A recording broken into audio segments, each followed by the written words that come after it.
അസ്സലാമു അലൈക്കും വറഹ്മത്തുള്ളാഹി. പ്രിയപ്പെട്ട സഹോദരങ്ങളെ, ഇന്ന് ഇസ്ലാം പാഠശാല നിങ്ങളുടെ മുന്നിലേക്ക് വന്നിട്ടുള്ളത് സമൂഹത്തിൽ ഇന്ന് ചർച്ചയായിക്കൊണ്ടിരിക്കുന്ന ജിന്നുബാധ, പിശാചുബാധ തുടങ്ങിയ പല ആളുകളും അനവസരത്തിലും അസ്ഥാനത്തുമൊക്കെ ആവശ്യമില്ലാതെ ചർച്ചകൾ വലിച്ചിട്ട് വിഷയം വഷളാക്കി വീണ്ടും ഇത് ഒരു കുത്തിത്തിരിപ്പ് എന്നുള്ള നിലക്ക് ജിന്നിനെയും സിഹിറിനെയും വലിച്ചിട്ട് സമൂഹത്തിൽ വീണ്ടും ഒരു ഭിന്നതയുണ്ടാക്കാൻ മനഃപൂർവ്വം പ്രവർത്തിക്കുന്ന രൂപത്തിൽ, അല്ലെങ്കിൽ അത്തരം ആളുകളുടെ സംസാരങ്ങളും ചർച്ചകളൊക്കെ കാണുമ്പോൾ നമുക്ക് അങ്ങനെയാണ് തോന്നുന്നത്. ഇത് വളരെ നിസ്സാരമായി പരിഹരിക്കാൻ കഴിയുന്നതും അല്ലെങ്കിൽ ഒരു നിലക്ക് പരിഹരിക്കപ്പെട്ടതുമായ വിഷയം വീണ്ടും അത് ചർച്ചയാക്കിക്കൊണ്ടിരിക്കുന്നതിലെ അവരുടെ ഉദ്ദേശത്തെ നമ്മളും അത് തിരിച്ചറിയേണ്ടതുണ്ട് എന്ന് ഞാൻ ആമുഖമായി സൂചിപ്പിക്കുകയാണ്. അപ്പോൾ വീണ്ടും ഒരു ഭിന്നതയുടെ അവസ്ഥയിലേക്ക് വിഷയത്തെ വലിച്ചു നീട്ടുന്ന ഒരു സാഹചര്യം നമ്മുടെ നാട്ടിലുണ്ട്. എന്താണ് ഇതിൻ്റെ പ്രാമാണികമായിട്ടുള്ള നിലപാട്? കാരണം ഇത് പല സാധാരണക്കാരെയും തെറ്റിദ്ധരിപ്പിച്ചുകൊണ്ടിരിക്കുന്നത് തീർത്തും ചില സംഘടനാ ഭാഗങ്ങൾ ചർച്ച ചെയ്തുകൊണ്ടാണ്. യഥാർത്ഥത്തിൽ അതിനപ്പുറം പ്രാമാണികമായി ഇതിലൊരു വീക്ഷണം ഉണ്ടാവുമല്ലോ. അതെന്താണ് എന്ന് ശ്രോതാക്കൾക്ക് അറിയാനൊരു താല്പര്യമുണ്ട്. ഇൻഷാ അല്ലാഹ് നിങ്ങളത് വിശദീകരിക്കും. സ്വാഭാവികമായിട്ടും ഈ വിഷയം ഇപ്പോൾ സജീവ ചർച്ചയായി.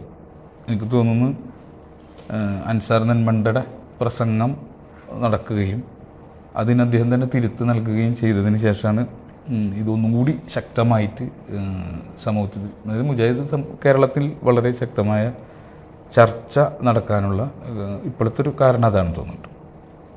ഇതിനു മുമ്പ് ഇതുപോലെ തന്നെ വളരെ സജീവമായിട്ട് ചർച്ച നടന്നത് മർക്കസുദ്ദാവ കേരളം പിളർപ്പ്, ആ പിളർപ്പിൻ്റെ ആ ഘട്ടത്തിലാണ് ഇതിനെപ്പറ്റി പിശാചുബാധ, ജിന്നബാധ, അതിൻ്റെ പ്രശ്നങ്ങൾ, അത് പിന്നെ അനിസ്ലാമികമാണ്, ചിന്ത, അന്ധവിശ്വാസമാണ് എന്നൊക്കെ പറഞ്ഞ ചർച്ചകളും കാര്യങ്ങളൊക്കെ നടക്കണപ്പോഴാണ് പിന്നെ ഒരു ജിന്നബാധയൊക്കെ ആയിട്ട് ബന്ധപ്പെട്ട ചർച്ച നടക്കുന്നത് വിസ്ഡം കേരളം പിളർപ്പിൻ്റെ ഒരു ഘട്ടത്തിൽ. അപ്പോൾ പിളർപ്പിൻ്റെ ഒരു ടൂളാണ് സത്യത്തിൽ ജിന്നബാധ. അതാണ് അതിൻ്റെ ഒരു, അതായത് പിളർപ്പിൻ്റെ ഒരു ടൂളാണ്. ഒരു 10-20 കൊല്ലമായിട്ട്, അല്ലെങ്കിൽ ഇപ്പം എന്നാ 2000-ലാണല്ലോ പിളർപ്പ്, 10-20 കൊല്ലം കഴിഞ്ഞല്ലോ അല്ല, 14 കൊല്ലം, എത്ര, ഒരു 10 പതിറ്റാണ്ടിലധികം കാലങ്ങളായി ഈ മുജാഹിദ് പ്രസ്ഥാനത്തിലെ ഭിന്നത ആഗ്രഹിക്കുന്നവർ, അല്ലെങ്കിൽ എന്തെങ്കിലുമൊക്കെ താല്പര്യം കൊണ്ട് ഭിന്നിച്ച് പുറത്ത് പോകണമെന്നോ കുറച്ച് ആൾക്കാരെ കൂടെ കൊണ്ടുപോകണമെന്നോ ഭിന്നിക്കുകയും ചെയ്യാൻ ആഗ്രഹിക്കുന്ന ആളുകൾ വളരെ ഫേവറേറ്റായ ഒരു ടൂളായിട്ട് ഉപയോഗിച്ചുകൊണ്ടിരിക്കുന്ന വിഷയമാണ് ജിന്നബാധ, പിശാചുബാധ എന്നുള്ളത്. പിളർപ്പിൻ്റെ ഘട്ടത്തിൽ ഇത് എടുത്തിടും, ഇത് വൾഗറാകും, ചർച്ച ചെയ്യും, പർവ്വതീകരിച്ച് അവതരിപ്പിക്കും, പ്രമാണം പറഞ്ഞതിൻ്റെ അപ്പുറത്തെ ചർച്ചകൾ, കാര്യങ്ങൾ, എന്നിട്ട് പിന്നെ ഒരു നിഷേധത്തിൻ്റെ ഒരു തലത്തിലേക്കോ അല്ലെങ്കിൽ അതിവാദത്തിൻ്റെ തലത്തിലേക്കോ ഇതിനെ കൊണ്ടുപോയിട്ട് ഗ്രൂപ്പാവുക, മാറുക, ഭിന്നിക്കുക. ഇതാണ് ഇപ്പോൾ വിഷയത്തിൻ്റെ. ഇപ്പോഴും അത് തന്നെയാണ് സംഭവിച്ചിട്ടുണ്ടെങ്കിൽ ഈ വിഷയം കൈകാര്യം ചെയ്യുന്ന ആളുകൾക്ക് പരസ്യമായിട്ട് ഇതിനെ പർവ്വതീകരിച്ച് അവതരിപ്പിക്കുന്ന ആളുകളുണ്ട്, ഈ പിശാചുബാധയെ. അതുപോലെ തന്നെ ഈ പിശാചുബാധയെ പൂർണ്ണമായി നിഷേധിച്ച് സംസാരിക്കുന്ന ആൾക്കാരുണ്ട്. രണ്ട് കൂട്ടരുടെയും ലക്ഷ്യം ഒരു പിളർപ്പ്, അതിന് ചുക്കാൻ പിടിക്കലെന്നാണ്. അപ്പോൾ അവരെ സംബന്ധിച്ച് ആ പിളർപ്പ് വളരെ മനോഹരമാക്കാൻ കുറച്ചുകൂടി സമയം ഇതിൻ്റെ അകത്ത് ഉപയോഗിക്കുക, കേരളത്തിൻ്റെ അകത്ത് പരമാവധി ഉപയോഗിക്കുക. ഇതിന് ശേഷം ആവശ്യമുള്ള ആളുകളെ കൊണ്ട് കൂട്ടിപ്പോൾ അവർ തയ്യാറായിരിക്കുകയാണ് പിളരാൻ. അപ്പോൾ പിളരുന്നത് മുമ്പ് കുറച്ചും കൂടെ ഒന്ന് പിളർപ്പ് വ്യാപകമാക്കാമെന്നാണ് ഉദ്ദേശിക്കുന്നത്. ഇതിൻ്റെ പൊളിറ്റിക്സ് അതാണ്, രാഷ്ട്രീയം അതാണ് ഇതിൻ്റെ. നമ്മളെ സംബന്ധിച്ച് രാഷ്ട്രീയം എന്താവട്ടെ, മനുഷ്യന്മാർക്ക് പല ലക്ഷ്യങ്ങളും ദൗത്യങ്ങളൊക്കെ ഉണ്ടാവും. പക്ഷെ നമ്മളെ സംബന്ധിച്ച് പ്രമാണം ഈ വിഷയത്തിൽ എന്ത് നിലപാടാണ് പറഞ്ഞത്? ഇപ്പോൾ ഒന്ന്, നിഷേധത്തിൻ്റെ സ്വരാണ് നമുക്കിടയിൽ കേൾക്കുന്നത്. അതായത് പൂർണ്ണമായിട്ടും പിശാചുബാധ, ജിന്നബാധ എന്നൊന്നില്ല, അത് അന്ധവിശ്വാസമാണ്. അതുണ്ടെന്ന് പറയുന്നവർ നവയാഥാസ്ഥിതികരാണ് എന്ന് പറഞ്ഞിട്ട് അവതരിപ്പിക്കുന്ന ഒരു പക്ഷം. മറുപക്ഷം പിശാചുബാധയെ പർവ്വതീകരിക്കുകയും മനുഷ്യനെ കൊണ്ട് സ്വയം തടുക്കാൻ പറ്റാത്തൊരു വിപത്തായിട്ട് ഇതിനെ പിന്നെ വലുതാക്കുക, എന്നിട്ട് ഇതിന് പരിഹാരം റാഖി, മന്ത്രവാദി, ജിന്ന് അടിച്ചിറക്കൽ ചികിത്സ, റുഖിയ ശരയ്യ എന്നൊക്കെ പേരിൽ, റുഖിയ ശരയ്യല്ല, ഇവരുടെ റുഖിയ ശരിയ, ശരിയ എന്ത് ചെയ്യുക, നടപ്പിലാക്കുന്ന മറ്റൊരു വിഭാഗം. ഇത് രണ്ട് വിഭാഗമാണുള്ളൂ. ഒന്ന് മർക്കസ് പ്രതിനിധീകരിക്കുന്നു, ഒന്ന് അങ്ങേയറ്റം നിഷേധം, ഒന്നും ഒലുവിന്റെ ഉലുവിന്റെ വേറെ സൈഡ്. പക്ഷെ ഇതിൽ മനസ്സിലാക്കേണ്ട ഒരു കാര്യം എന്ന് പറഞ്ഞു കഴിഞ്ഞാൽ രണ്ടു കൂട്ടരും ഈ വിഷയത്തെ പർവ്വതീകരിക്കുകയാണ്. അടിസ്ഥാന ലക്ഷ്യങ്ങളുണ്ട്, അതെ, ലക്ഷ്യമുണ്ട്, രണ്ടു കൂട്ടർക്ക് ലക്ഷ്യങ്ങളുണ്ട്. രണ്ടു കൂട്ടരും ഇതിനെ പർവ്വതീകരിക്കുകയാണ്. പർവ്വതീകരിക്കുക എന്ന് പറഞ്ഞാൽ പിശാച് ബാധ ഏൽക്കുക, അത് ഒരു വലിയ ഭയങ്കരമായിട്ട് ഒരു പ്രശ്നമായി മനുഷ്യന് സ്വയം താങ്ങാൻ കഴിയാത്ത ഒരു വിപത്തായിട്ടൊക്കെ പരിചയപ്പെടുത്തി മനുഷ്യ ശരീരത്തിൽ പിശാച് കയറുക, അങ്ങോട്ട് അതിനെ വൾഗറായിട്ട് അവതരിപ്പിച്ചിട്ട് നിഷേധിക്കാൻ ആവശ്യപ്പെടുക. മറ്റു വിഭാഗം വൾഗറായി അവതരിപ്പിച്ചിട്ട് നിങ്ങൾ ഇതിന് പരിഹാരം ജിന്ന് അടിച്ചിറക്കൽ കേന്ദ്രങ്ങൾ സംഘടനകളാണ്. രണ്ടു കൂട്ടർക്കും പർവ്വതീകരിക്കണം. സത്യത്തിൽ മുജാഹിദ് പ്രസ്ഥാനത്തിൻ്റെ നിലപാട് എന്താണെന്ന് നോക്കാം. മുജാഹിദ് പ്രസ്ഥാനത്തിൻ്റെ ആശയാദർശങ്ങളെ സംബന്ധിച്ച് സംസാരിക്കേണ്ടത് KJU ആണ്, കേരള ജമിയത്തുൽ ഉലമ. KJU ജിന്ന് പിശാച് റുഖിയ ശരയ്യ പ്രമാണങ്ങളുടെ വെളിച്ചത്തിൽ എന്ന് പറയുന്ന ഒരു പുസ്തകം ഇന്നും മാർക്കറ്റിൽ കിട്ടുന്ന രൂപത്തിൽ ഇറക്കിയിട്ടുണ്ട്. തീർച്ചയായിട്ടും ആ പുസ്തകത്തിൽ കേരള ജമിയത്തുൽ ഉലമ സ്വീകരിച്ച നിലപാട് അതിൻ്റെ പേജ് 31 പറയുന്നു. അതിങ്ങനെയാണ്. വിശുദ്ധ ഖുർആൻ സൂറത്തുൽ ബഖറയിലെ ഒരു ആയത്ത് കൊടുക്കാനോ, അല്ലദീന യഅ്കുലൂന റിബ ലാ യഖൂമൂന ഇല്ലാ കമാ യഖൂമുല്ലദി യതഖബ്ബതുഹു ശൈത്താനു മിനൽ മസ് എന്ന് പറയുന്ന ആയത്ത്. അതായത് ബാധ നിമിത്തം പിശാച് മറിച്ച് വീഴ്ത്തുന്നവൻ എഴുന്നേൽക്കുന്നത് പോലെയല്ലാതെ പലിശ തിന്നുന്നവർ എഴുന്നേൽക്കുകയില്ല എന്ന് പറയുന്ന ഒരു ആയത്താണ്. ഈ ആയത്ത് വിശദീകരിച്ചിട്ട് KJU പറയാണ്, കേരള ജമിയത്തുൽ ഉലമ പറയാണ്, മനുഷ്യനെ പിശാച് ബാധിക്കുമെന്ന് ഈ ആയത്തിൻ്റെ അടിസ്ഥാനത്തിൽ ഇമാം തൊബരി, ഇമാം ഖുർത്തുബി, ഇമാം ഇബ്നു കസീർ മുതലായ പണ്ഡിതന്മാർ രേഖപ്പെടുത്തിയത് നമുക്ക് കാണാം. ഈ പ്രമാണങ്ങളുടെയൊക്കെ അടിസ്ഥാനത്തിൽ തന്നെയാണ് ഈ വിഷയത്തിൽ മുജാഹിദുകൾ നിലപാട് സ്വീകരിക്കുകയും അത് ഈ സമൂഹത്തെ പഠിപ്പിക്കുകയും ചെയ്തത്.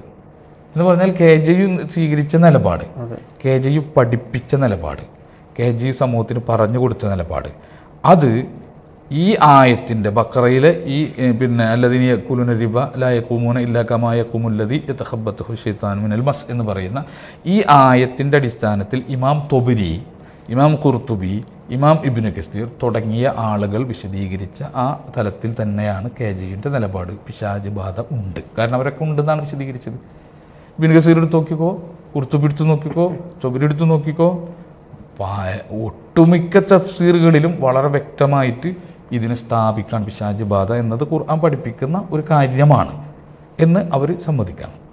അപ്പോൾ ഇതാണ് KJUവിൻ്റെ നിലപാട്. ഈ KJUവിൻ്റെ നിലപാട് സ്വീകരിച്ചിട്ട് ഈ KJUവിൻ്റെ നിലപാടിൽ നിലപാട് ഈ വിഷയത്തിൽ KJUവിൻ്റെ നിലപാട് അംഗീകരിക്കുന്നു, ഈ നിലപാട് അംഗീകരിക്കുന്നു എന്ന് പറഞ്ഞിട്ടാണ് ഒപ്പുവെച്ച് കൊടുത്തിട്ടാണ് ഐക്യ കരാർ രണ്ടാമത്തെ ഐക്യത്തിലെ കരാറുണ്ടാക്കുന്നത്. ഈ തീരുമാനം അംഗീകരിച്ചിട്ടാണ്. അതല്ലാതെ ഈ തീരുമാനം അംഗീകരിക്കാതെയല്ല, KJUവിൻ്റെ നിലപാട് അംഗീകരിക്കാതെയല്ല ഐക്യപ്പെട്ടത്. ഈ തീരുമാനം അംഗീകരിക്കുക എന്നിട്ട് ഐക്യപ്പെടുകയാണ് ചെയ്തത്.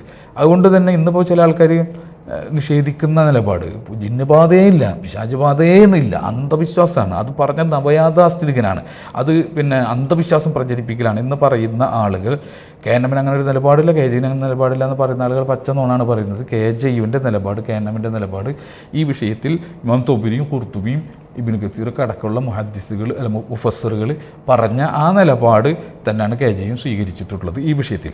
ഇനി ഈ വിഷയത്തിൽ ബന്ധപ്പെട്ടിട്ട് മുജാഹിദ് പ്രസ്ഥാനത്തിൻ്റെ നിലപാട് ഏതാണെന്ന് മനസ്സിലാക്കാൻ ആധികാരികമായി സമീപിക്കുന്ന ഗ്രന്ഥമാണ് അമാനി മൗലവിൻ്റെ തഫ്സീർ. അമാനി മൗലവി ഈ ആയത്തിനെ പറ്റി വിശദീകരിക്കുക. അമാനി മൗലവി സംസാരിക്കുന്നുണ്ട് പലിശ തിന്നവരെ പറ്റിയിട്ട്, ലാ യഖൂമൂന ഇല്ലാ കമാ യഖൂമുല്ലദി യതഖബ്ബതുഹു ശൈത്താനു മിനൽ മസ് എന്ന് പറയുന്ന ഈ ആയത്ത്, ബാധ നിമിത്തം പിശാച് മറച്ചു വീഴ്ത്തുന്നവൻ എഴുന്നേൽക്കുന്നത് പോലെയല്ലാതെ അവർ എഴുന്നേൽക്കുകയില്ല എന്നത്രേ അള്ളാഹു പറഞ്ഞത്. ഭ്രാന്തിനെ ഉദ്ദേശിച്ച് മസ് എന്ന അറബികൾ പറയാറുണ്ടായിരുന്നു. ബാധ, സ്പർശനം എന്നൊക്കെയാണ് അതിന് വാക്കർത്ഥം. പിശാചിൻ്റെ ബാധ നിമിത്തമാണ് ഭ്രാന്തുണ്ടാകുന്നത് എന്ന അവരുടെ ധാരണയിൽ നിന്നാണ് ഭ്രാന്തിനെ ഉദ്ദേശിച്ച് ആ വാക്ക് പ്രയോഗത്തിൽ വന്നത്. അഥവാ മസ്, ശൈത്താനിയിൽ നിന്നുള്ള മസ് എന്ന് പറഞ്ഞാൽ അവരുദ്ദേശിച്ചത് ഭ്രാന്ത് എന്നാണ് അവരുദ്ദേശിച്ചത്. അപ്പോൾ ഈ ഭ്രാന്തിനെ ഉദ്ദേശിച്ചിട്ടാണ് ഈ മസ് എന്ന് പറയുന്നത്. അതാണ് അറബികളുടെ ധാരണ. ആ ധാരണ അനുസരിച്ചുള്ള പ്രയോഗം മാത്രമാണ് പിശാച് മറിച്ച് വീഴ്ത്തുക. യതഖബ്ബതുഹു ശൈത്താൻ. ഈ ധാരണ അനുസരിച്ചിട്ടുള്ള ഒരു പ്രയോഗം മാത്രമാണ് വീഴ്ത്തുക എന്ന വാക്ക്. എൻ്റെ അമാനി ഒരു ബ്രാക്കറ്റ് കൊടുക്കുക, പിശാച് ആരെയും മറിച്ചു വീഴ്ത്തുന്നില്ല എന്ന് ചിലർ പറയുന്നു. എന്ന് പറഞ്ഞാൽ ബാധ നിമിത്തം മറിഞ്ഞു വീഴുന്നു എന്ന ഖുർആൻ്റെ പ്രയോഗം അത് ഭ്രാന്തിനെ പറ്റിയിട്ടുള്ള അറബികളുടെ ധാരണ അനുസരിച്ചിട്ടുള്ള ഒരു പ്രയോഗം മാത്രമാണ്, ഇല്ലാതെ ബാധയില്ല, മറിഞ്ഞു വീഴ്ത്തലുമില്ല എന്ന് ചിലർ പറയുന്നു. പല കാരണങ്ങളാൽ ഈ അഭിപ്രായം അപ്പടി ശരിവെക്കാൻ ന്യായം കാണുന്നില്ല. ഇതാണ് അമാനിമാലു സ്വീകരിച്ച നിലപാട്. മസ് എന്ന് പറഞ്ഞാൽ അറബികളുടെ ധാരണ ഭ്രാന്ത് എന്ന ധാരണ. അപ്പോൾ ജിന്നുകൾ ബാധ നിമിത്താണ് ഭ്രാന്ത് ഉണ്ടാകുന്നത്. അപ്പോൾ ജുനൂൻ എന്ന് പറഞ്ഞാൽ ഭ്രാന്ത് എന്ന് പറയുമ്പോൾ ജിന്നിൽ നിന്നുണ്ടാകുന്ന ബാധ നിമിത്തം ഭ്രാന്തായവൻ എന്നൊക്കെ പറഞ്ഞ് വ്യാഖ്യാനിച്ച് ശരിക്ക് എന്തില്ല, ജിന്നബാധയില്ല. പിന്നെ ഖുർആൻ ജിന്ന് ബാധിച്ചവൻ മറിഞ്ഞു വീഴുന്ന, അല്ലെങ്കിൽ പിശാച് ബാധിച്ചവൻ മറിഞ്ഞു വീഴുന്നു എന്ന് പ്രയോഗിച്ചത് അറബികളുടെ ഒരു ധാരണ. ആ ധാരണയെ ഖുർആൻ പ്രയോഗിച്ചെന്നുള്ളൂ, അല്ലാതെ ശരിക്കതില്ല എന്ന് പറയുന്നത് പല കാരണങ്ങൾക്ക് അഭിപ്രായം സ്വീകരിക്കാൻ പറ്റൂല എന്നാണ് അമാനി മൗലവി പറഞ്ഞത്.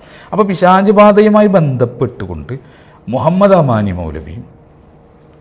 മൗലവീൻ്റെ തഫ്സീർ എഴുതിയ മറ്റ് അലവി മൗലവിയും മൂസ മൗലവി ഉണ്ട്, അത് പരിശോധിച്ച KM മൗലവി ഉണ്ട്. ഈ കാലത്തെ മുജാഹിദ് പണ്ഡിതന്മാർ വരെ ഈ നിലപാടാണ് സ്വീകരിച്ചു പോകുന്നത്. ജിന്നുബാധ ഉണ്ട്, പക്ഷെ അതുമായി ബന്ധപ്പെട്ട് പിശാച് ബാധ ഉണ്ട്, അതുമായി ബന്ധപ്പെട്ട് നാട്ടിൽ പ്രചരിക്കുന്ന ഒരു ബാധക്കഥകളുണ്ട്. ആ കഥകളല്ല അവർ അംഗീകരിക്കുന്നത്. അതുകൊണ്ടാണ് പല കാരണങ്ങൾ ഈ അഭിപ്രായം അപ്പടി ശരിവെക്കാൻ ന്യായം കാണുന്നില്ല എന്ന് പറഞ്ഞാൽ ഇത് അപ്പടി ശരിവെക്കാൻ പറ്റില്ലെങ്കിലും നാട്ടിലെ പല ബാധക്കഥകൾ ശരിവെക്കാൻ പറ്റുന്നതല്ല എന്ന് തന്നെയാണ് പ്രസ്ഥാനത്തിൻ്റെ നിലപാട്. എന്നാൽ ബാധയെ പൂർണ്ണമായി നിഷേധിക്കാൻ പറ്റില്ല, അത് ഖുർആൻ്റെ പ്രയോഗമാണ്. ഇത് എന്തിനാണ് KJ നിഷേധിക്കുന്നത് അല്ലെങ്കിൽ KNM നിഷേധിക്കുന്നത്? ഖുർആനൊരു കാര്യം പറയാം, ആ കാര്യത്തെ ഉലമാക്കളിൽ ആരും സപ്പോർട്ട് ചെയ്യാത്തൊരു പുതിയ വാദം ഉണ്ടാക്കുന്നു, അത് അന്ധവിശ്വാസത്തിന് കാരണമാകുന്നു എന്നൊക്കെ പറഞ്ഞ് ഒരു വിഷയമല്ലത്. മറിച്ച് സകല പണ്ഡിതന്മാർ, വളരെ എണ്ണത്തിൽ വളരെ തുച്ഛായ പണ്ഡിതന്മാരാണ് ഇതിന് വേറെ വ്യാഖ്യാനങ്ങൾ നൽകി. അതുപോലും പൂർണ്ണമായിട്ട് നിഷേധിക്കുന്ന തരത്തിലുള്ള വ്യാഖ്യാനമല്ല, മറിച്ച് ഇതിനെ ഒഴിവാക്കാൻ, ഈ ഒരു പിശാച് ബാധയെ പറ്റിയിട്ടുള്ള ചർച്ച ഒഴിവാക്കാനുള്ള വ്യാഖ്യാനങ്ങൾ വളരെ വിരലിലെണ്ണാവുന്ന ചില പണ്ഡിതന്മാരാണ് ഇതിനെപ്പറ്റി സംസാരിച്ചത്. ബാക്കി ആളുകൾ മുഴുവൻ ഇത് അംഗീകരിക്കുകയാണ് ചെയ്തത്. ഞാൻ ഷെയ്ഖുൽ ഇസ്ലാം ഇബ്നു തൈമിയ മജ്മൂ ഫത്താവയിൽ ഈ വിഷയത്തിൽ ബന്ധപ്പെട്ടിട്ട് രേഖപ്പെടുത്തിയ ഒരു കാര്യം മാത്രം ആ വിഷയത്തിൽ സൂചിപ്പിക്കുക. അദ്ദേഹം പറഞ്ഞത് വുജൂദുൽ ജിന്നി സാബിത്തുൻ ബി കിതാബില്ലാഹി വസുന്നത്തി റസൂലിഹി വത്തിഫാഖി സലഫിൽ അമ്മത്തി വ ഇമ്മത്തിഹ. സലഫുകളുടെ മുൻഗാമികളുടെ സമൂഹവും അതുപോലെ തന്നെ അവരിലെ ഇമ്മത്തുകൾ നേതാക്കന്മാരും ഒക്കെ ഇതിൽ യോജിച്ചിട്ടുണ്ട്, ഏകോപിച്ചിട്ടുണ്ട്. ജിന്നിൻ്റെ അസ്തിത്വത്തിൽ ഖുർആനും സുന്നത്തും സ്ഥാപിച്ച ജിന്നിൻ്റെ അസ്തിത്വത്തിൽ അവർ ഏകോപിച്ചിട്ടുണ്ട്. വഖദാലിക അപ്രകാരം തന്നെയാണ് ദുഖൂലുൽ ജിന്നി ഫി ബദനിൽ ഇൻസാനി സാബിത്തു ബിത്തിഫാഖി അഇമ്മത്തിൽ അഹ്ലുസുന്നത്തി വൽ ജമാഅ. അഹ്ലുസുന്നത്തി വൽ ജമാഅയുടെ ഇമാമുകൾ മനുഷ്യനിൽ ജിന്ന് പ്രവേശിക്കും എന്ന വിഷയത്തിൽ അതിൻ്റെ തെളിവുകളിൽ അവരെന്ത് ഇത്തിഫാക്കായിട്ടുണ്ട്, അവർ ഏകോപിച്ചിട്ടുണ്ട്. ഖാല അല്ലാഹു തആല, കാരണം അല്ലാഹു സുബ്ഹാനഹു വ തആല പറഞ്ഞിട്ടുണ്ട്, അല്ലദീന യഅകുലൂന റിബ ലാ യഖൂമൂന ഇല്ലാ കമാ യഖൂമുല്ലദീ യതഖബ്ബതുഹു ശൈത്വാനു മിനൽ മസ്. ഈ ആയത്താണ്. അപ്പോൾ ഈ ആയത്തിൻ്റെ അടിസ്ഥാനത്തിൽ ആര് യോജിച്ചിട്ടുണ്ട്? മുസ്ലിം ഉമ്മത്തിലെ പണ്ഡിതന്മാർ ഏകോപിച്ചിട്ടുണ്ട്. സലഫുകളിൽ നിന്നായാലും പിൽക്കാലക്കാരിൽ നിന്നായാലും ഉള്ള പണ്ഡിതന്മാരെല്ലാം പിശാച് ബാധ എന്നൊരു സംഭവം ഉണ്ട് എന്നത് അംഗീകരിച്ചിട്ടുണ്ട്. പിന്നെ ഇതെന്തിനാ KJ നിഷേധിക്കുന്നത്? ഇത് നാട്ടിൽ ഏതോ അഫ്ദുൽ ഉലമക്കാരന് തോന്നാണ് ഇത് അന്ധവിശ്വാസമാണ്. ആ അഫ്ദുൽ ഉലമക്കാരൻ്റെ തോന്നലിനനുസരിച്ചിട്ട് അഹ്ലുസുന്നത്ത് വൽ ജമാഅ ഇത്തിഫാക്കായ ഒരു കാര്യം തള്ളണം എന്നാണ് ഈ പറയുന്നത്. അല്ലെങ്കിൽ ഇങ്ങനെ ഒരു മുസ്ലിം പണ്ഡിതന്മാരിലെ മഹാഭൂരിപക്ഷം ഇത് അംഗീകരിച്ചിട്ടില്ല, മഹാഭൂരിപക്ഷം തള്ളിയതാണ്. വളരെ തുച്ഛായ ഒന്ന് രണ്ട് ആൾക്കാർ, ഇബ്നു തൈമിയ പോലത്തെ ഒന്ന് രണ്ട് ആൾക്കാർ ഇത് അംഗീകരിച്ചിട്ടുള്ളൂ. എന്നാണെങ്കിൽ നമുക്ക് ഈ ചർച്ചയ്ക്ക് എടുക്കായിരുന്നു. അങ്ങനെയാണെങ്കിൽ ചർച്ചയ്ക്ക് എടുക്കായിരുന്നു. കാരണം ഇത് ഖുർആൻ പറയാണ്. എന്താ പറയുന്നത്? യതഖബ്ബതുഹു ശൈത്താനു മിനൽ മസ്. ബാധ നിമിത്തം പിശാച് മറിച്ചിടുക എന്ന് പറഞ്ഞാൽ പിശാച് ബാധയായിട്ട് മറിഞ്ഞു വീഴുക, കുഴഞ്ഞു വീഴുക. ഈ അവസ്ഥ വാക്കുകൊണ്ട് ഖുർആൻ പറഞ്ഞു, പ്രത്യക്ഷ അർത്ഥം കൊണ്ട് ഖുർആൻ പറഞ്ഞു. ആ പ്രത്യക്ഷ അർത്ഥം ലോഹിറായ അതിൻ്റെ മാന മാറ്റണം, പ്രത്യക്ഷമായ അർത്ഥം മാറ്റണം. എന്നിട്ട് അതുകൊണ്ട് ഉദ്ദേശം അറബികളുടെ മണ്ടൻ ധാരണ പിശാച് ബാധ നിമിത്താണ് ഭ്രാന്ത് ഉണ്ടാകുന്നത്.